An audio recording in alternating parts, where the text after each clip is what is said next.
Thanks for checking out the Brad and John Show podcast. This segment of the show is brought to you by John Combest's book, Stalking, Harassment, Internet Trolling, A Guide to Recovering and Rebuilding After Online Attacks. It's a great reference if you've ever been the unfortunate target of a social media attack. It's available on Amazon. Just search John Combest. That's C-O-M-B-E-S-T, John Combest, and the book will show up in your search results. Now it's time for another segment of the Brad and John Show. Can you handle it? It's me, Egbert, once again. I'm the new owner of this station. I went out and hired the best talk radio consultant, Jeff Allen from News Talk STL, and told him to hire the worst talent he could find. Jeff did exactly as I told him. Ladies and gentlemen, here are Brad and John. Boy, that guy's got lots of love for us, doesn't he? I don't know what his love language is, but I'd like to know. It might be money. It might be fame. Who knows what it is? I read something just the other day that debunked the whole love language thing. They said that really wasn't the case. That those weren't it's different. You know what I'm talking about? Yeah. But I think it's always just been a theory, right? Like it's not like gravity where you say that that your love language is a fact. Well, it's fascinating to me. What's your love language there, Brad? My love language is used cars.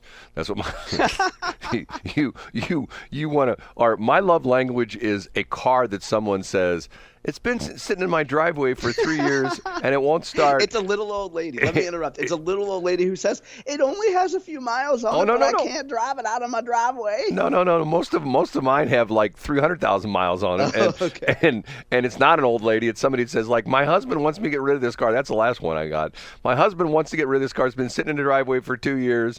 And it's yours if you pay for the tow truck. Oh, fine. I'll get it. So, clean title the whole bit. No, it's fascinating when you get books like that because of the fact that certain books that hit, like, for example, I think the one that I was found fascinating was, you're probably too young for this, In Search of Excellence. You know who I'm talking about? Yeah, I haven't read it, but I've heard of it. Tom Peters set the business world on its ear, where everybody had, in search of excellence, you're trying to run an excellent company, everything was just perfect, blah, blah, blah, blah, blah, blah, blah. And then he came out with a couple more books, and then like his third or fourth book was Thriving on Chaos, and everybody went, huh?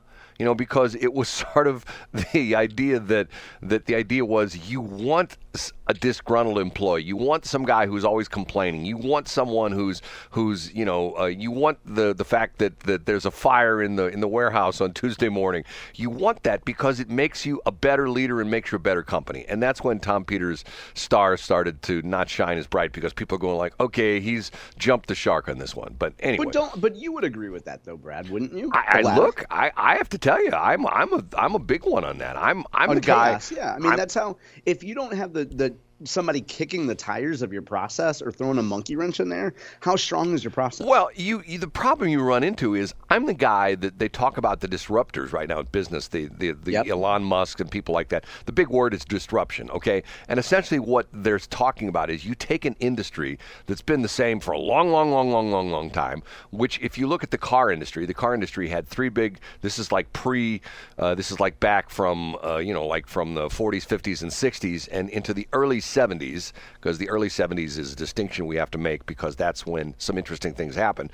But there were three companies that ruled the automotive industry. It was Ford, Chrysler, and General Motors. And they made all the cars, and if you didn't like, the Ford, you were out of luck. Right. Like, those are your choices. If you didn't want to buy a big boat, you couldn't find a small compact car. And then all of a sudden we had the fuel crisis, and all of a sudden they started importing some of these cars that, little Japanese cars, right, and small Japanese cars. Toyotas and Hondas were the first ones. As a matter of fact, it's funny, to this day, my son bought a Toyota from Frank Lita Honda, and they have one of the very first Hondas that was imported into the United States, sitting in the showroom. It's restored. It's pretty cool. And if you go out and look at it, compared to today's cars, compared to a Honda of today's car, it looks like a go-kart. It's a little tiny thing. And it's interesting how even the Japanese cars have gotten bigger through the years. I mean, like, for example, even in the pickup trucks, used to be, like if you go back when Toyota first, started importing, they had like the little Toyota SR5. I don't even know what they called it. It was something else. I think it was just an SR5. There was a little pickup truck. Now, their quote-unquote little pickup truck, a Tacoma, if you put that up against a full-size truck, it doesn't look that small. But back in the day, the little mini trucks were a little tiny. Anyway, the disruptive thing was that's what Elon Musk has done. And essentially what you have is, and I said this all along, the internet has probably been the biggest disruptor because everything has changed because of the internet. I mean, like for example, I haven't done this before. I'm a freak for Little Caesars Crazy Bread. And the problem I have is that if you show up, sometimes they have it ready, sometimes they don't. And matter of fact, though, not the last night, but two times ago, when I showed up for, the guy said to me, he says, it'll be 20 minutes because I've got the oven filled with pizzas. And I go, fine. Well, 20 minutes turned into 30 minutes. So I decided to download the app for Little Caesars. And a little bit clunky, but actually worked out okay. But once again, I can sit in my house, pull up my app. I can say, okay, I'm ordering Crazy Bread at Little Caesars. It'll tell me when it's in the oven. You know what I mean? Yeah. It gives me a graphical thing that shows, okay, your Crazy Bread just went in the oven, and then it'll say it'll be ready in at 7:18, and I get in my car and I drive, and the app says, okay, it's coming out of the oven, and I pull into the parking lot, and it says. And they have this deal where then when it's done, they have what they call the pizza portal. And it's this machine that looks like a big refrigerator, but it's got like small little doors on it.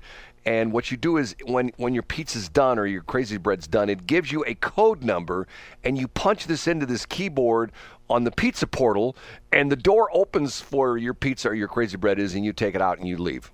It's sort of cool. And I'm thinking to myself, and I mean that's reminiscent of what you have if you walk into a Schnucks or a Dierberg's, and you could go to your little food locker, or I guess Walmart has them too. You could go to your locker and just pull the stuff out that you need, or God forbid you'd have to come in the place, and then they could just come out and put it in your trunk for you. We've gotten so lazy. People have gotten so lazy. We have. It's amazing that everybody doesn't weigh 400 pounds because, there's more and more Well, stuff. I don't know, Brad. Have you been to Walmart lately? Have you watched a Democratic rally at the state capitol? Have you seen some of those people? Well, sometimes the Republicans aren't too much better, to be honest with you. Well, but I think per capita, our number of obesity scooters at a right-wing rally is less than that of the Democrats. Wow, listen to you. There's some research there, right? There's some firsthand. I go to a few places and I see a few pictures. Brad. Now, John, you're going to tick people off when you call them obesity scooters, because what about the old people that can't walk that well anymore? Yeah, no, there are certainly people that have legitimate reasons for, like if you break your ankle or if you're just old and you can't, walk as well as. Like me. I mean, we're all getting old, Brad. Right. But then when you're morbidly obese and you choose to continue to consume food, and then you get in my way in the aisle at Dierberg's, that's when we have a problem. Oh, heaven forbid that you get in the way of John Combest in the aisle of Dierberg's. Like, okay. keep your scooter to the right. Leave a lane for people to walk through.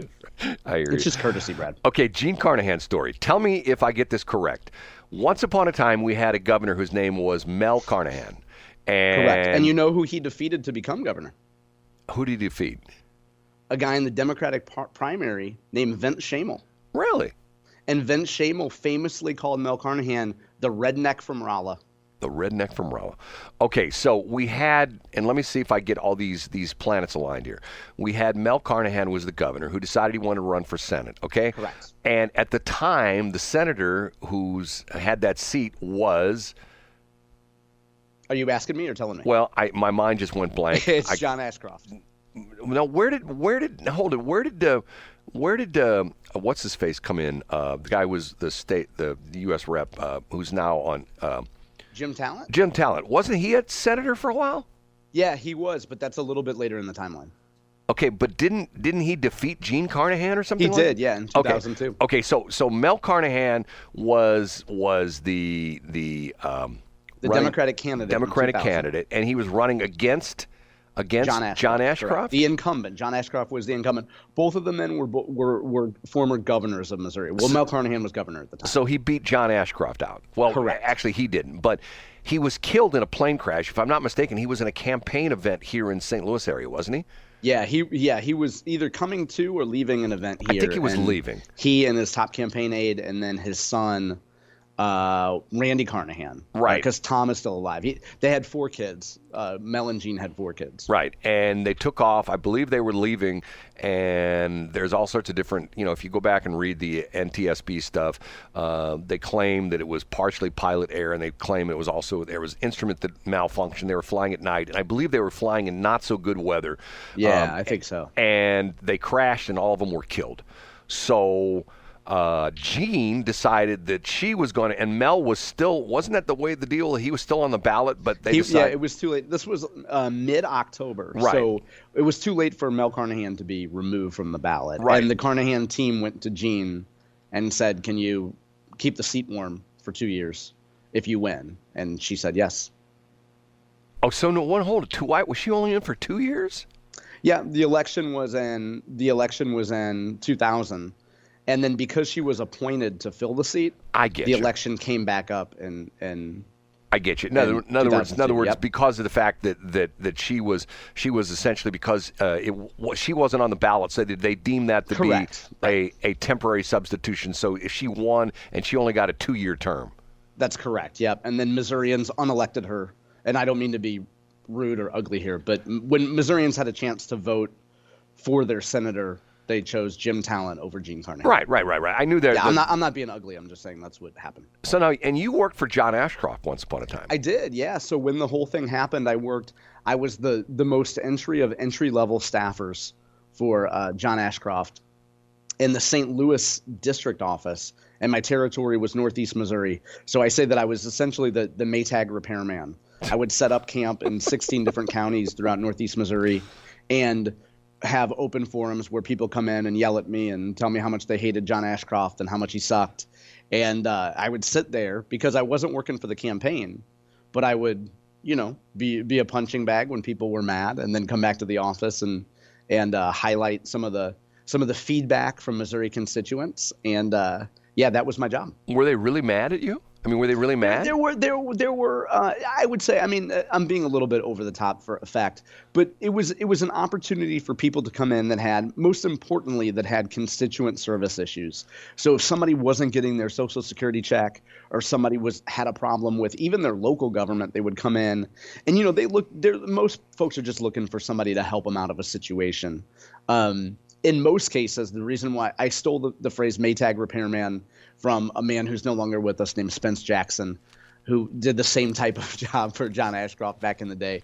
And, you would mostly set up in these county courthouses, and nobody would want to come to talk to you. And you would have, the opportunity to read the local newspaper. But folks would come in, and I did a good job, I think, of reminding people that, I wasn't there to represent the campaign. So if they wanted to dump on Mel Carnahan, I wasn't there to rally the troops, So you had the opposing candidates' fans show up to yell at you with some at times? I mean, there would be Democrats who would, and I shouldn't say that anybody was too rude, but if you represent a Democrat or a Republican and you go anywhere and people know that you're there, people are going to come in and maybe give you a hard time here and there.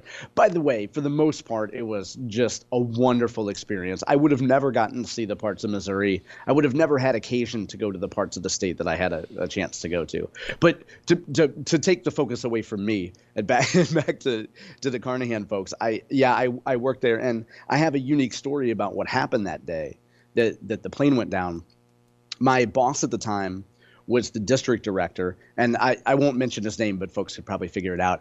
And he called myself and another gentleman from the office into our boss's office, and he said, "Hey, I'm leaving this office for a few weeks to go work on the campaign." He said, and this is verbatim, "My job is to give Mel Carnahan his third and final heart attack." And we all laughed because it was a punchline, and I doubt Mel Carnahan had actually had any heart attacks previous to that. But it was, a tongue-in-cheek reference of he was going to the campaign to help work on campaign commercials and opposition stuff. And that night, the governor's plane went down, and that joke wasn't nearly as funny, 12 hours later as it was when he delivered it in the morning. Wow, that's a weird situation there. It is, and the other gentleman who was in the office with me when that comment was made. Who's that? Mark Parkinson, who ended up becoming a state representative in St. Charles County. Really? Yeah, Mark started as the administrative assistant. We shared him with Senator Kit Bond. Ashcroft and Bond had their offices together throughout the state for efficiency purposes. And Mark was our admin essentially, and did some scheduling. And then, Mark worked his way up and became a field representative and had ascending positions of responsibility throughout Kit Bond's office, and then went on to become a state rep. Interesting. Okay. Yeah. Last couple minutes of this segment. I was listening this morning to another radio station, I'll be honest with you. I was listening to Mark Cox in 97.1. And apparently there was a rally in Jefferson City yesterday for the initiative, the IP thing, the initiative proposal dealie. Are you familiar with this? Yep. The Freedom Caucus had one, and then the pro-choice people had another one. Right. And essentially, if you know what we're talking about, this is the whole thing, is that they're trying to change the rules, essentially the law in the state of Missouri. Right now, it's fairly easy to get you can look at the marijuana thing, to get the Constitution changed. What you do is you send out people to get signatures on a petition, and then essentially you file that with the Secretary of State. Then it goes on the ballot in one of the elections, and if you get 50, and I heard another interesting thing from Clay Travis yesterday, 50 and a feather. Have you ever heard this term before? Yeah. Today, Denny Hoskins said 50% plus one vote. What? But he referred to it. He 50 says, and a feather is a witty way to say it. Yes, yeah. legally they say that's 50 and a feather, and essentially they say that's too easy to change. Now, what I didn't realize was I thought they were going to change it to 60%, but they've got this what I think is this convoluted method. You know what I'm talking about? About concurrent majority? Well, it has to have 50 plus 1 in X amount and five of of 8 congressional districts. Right, and 5 of the congressional districts. Yeah, that's the concurrent majority proposal. Or in so many of the state representative districts. Yeah, the U.S. representative district. I thought it was the state. No, it's not state rep. It's the congressional districts. Well, but there was 2 of them he gave. He said the congressional districts, and then he gave either the state senate or the state rep districts. I haven't heard of that. If that's a proposal, I haven't heard of it. You could be right. I haven't heard of that. Well, the ones that I've heard of, and the idea is in the congressional districts, if you make it in congressional districts, right now you could just gather signatures in St. Louis City and Kansas City and get on the ballot. Right. And you could probably pass, if it's liberal-leaning or left-leaning legislation or constitutional amendment, you could probably pass it just by getting enough people in Kansas City and St. Louis Metro, because and even nowadays, I guess even Columbia as well too. But Correct. The rest of the state is pretty much red, whereas obviously KC Metro, St. Louis Metro, except for St. Charles County. Yeah, minority areas. Right. It's the same way in Kansas City. You've got the core area. You've got Kansas City, the city of Kansas City, and then Jackson County, and then right across the border in Johnson County is just the opposite. It's very Republican, the whole bit. Correct. But they were talking about this. There's a June election. Did you know about this? No, I'm not familiar with anything that's going to be on the ballot in June. Well, did you even know there was a June election? Yeah, there can be elections, and we've had elections in June before. Well, but there's an April election, which is usually the muni election, which is the school board and mayor. And then in some municipalities, you have a March election and an April election. God, too many elections. Hey, but you know what, Brad? We should get election day off, right? Isn't that a holiday? I thought election day was a holiday, Brad. Don't go there, John. we have too many holidays. I like to tease you right before break, Brad. See, what we need to do is we need to repurpose one of the holidays we have right now, which is goofy, and make it election day. You know what I mean? Yeah. So, in other words, you're saying Christmas. I would say yes for that, and I would truly mean yes for that, but I would get too many people who would just like, I can't believe he said that. That's a holy holiday. Hey, that's the price you pay for being a disruptor, Brad.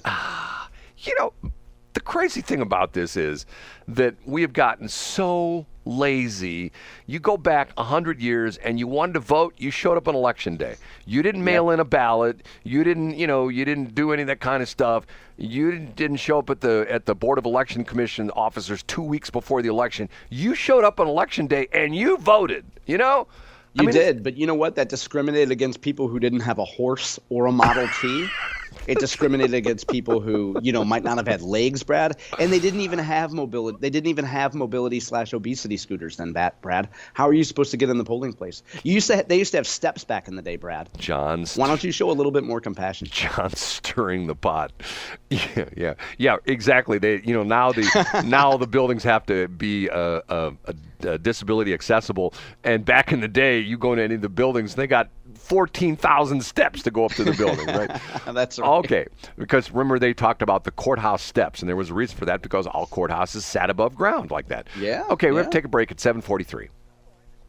Thanks for checking out the Brad and John Show podcast. This segment of the show is brought to you by John Combest's book, Stalking, Harassment, Internet Trolling, A Guide to Recovering and Rebuilding After Online Attacks. It's a great reference if you've ever been the unfortunate target of a social media attack. It's available on Amazon. Just search John Combest. That's Combest, John Combest, and the book will show up in your search results. Now it's time for another segment of the Brad and John Show. Can you handle it?